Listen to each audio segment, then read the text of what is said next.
ഞങ്ങൾ അപ്ലോഡ് ചെയ്യുന്ന വീഡിയോസ് നിങ്ങളിലെത്താൻ ഈ ചാനൽ ഇന്ന് തന്നെ സബ്സ്ക്രൈബ് ചെയ്യണം. അതോടൊപ്പം ബെല്ലൈക്കൺ പ്രസ് ചെയ്യാൻ മറക്കരുത്. മലയാളത്തിലെ എക്കാലത്തെയും മികച്ച സിനിമകളിൽ ഒന്നാണ് സിബി മലയിൽ സംവിധാനം ചെയ്ത കിരീടം. സേതുമാധവൻ എന്ന കഥാപാത്രമായി മോഹൻലാൽ ജീവിച്ച ചിത്രത്തിന് തിരക്കഥ ഒരുക്കിയത് ലോഹിതദാസായിരുന്നു. സാഹചര്യങ്ങളാൽ സ്വന്തം ജീവിതം തകർന്നു തോറ്റുപോകുന്ന നായകന്റെ കഥയായിരുന്നു കിരീടം. അതുതന്നെയാണ് കിരീടത്തെ ഇന്നും പ്രേക്ഷക മനസ്സുകളിൽ പിടിച്ചു നിർത്തുന്നതും. സിനിമയെപ്പോലെ ആ ചിത്രത്തിലെ ഗാനങ്ങളും ഏറെ ശ്രദ്ധിക്കപ്പെട്ടിരുന്നു. കണ്ണീർ പൂവിൻ്റെ എന്ന് തുടങ്ങുന്ന ഗാനം കിരീടം എന്ന സിനിമയിലെ ആത്മാവ് തന്നെയാണ്.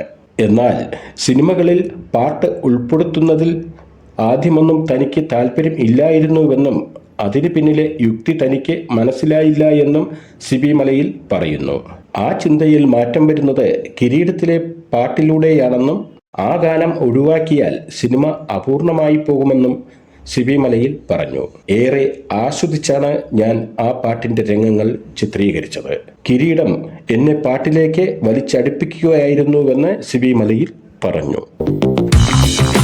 ഞങ്ങൾ അപ്ലോഡ് ചെയ്യുന്ന വീഡിയോസ് നിങ്ങളിലെത്താൻ ഈ ചാനൽ ഇന്ന് തന്നെ സബ്സ്ക്രൈബ് ചെയ്യണം. അതോടൊപ്പം ബെല്ലൈക്കൺ പ്രസ് ചെയ്യാൻ മറക്കരുത്.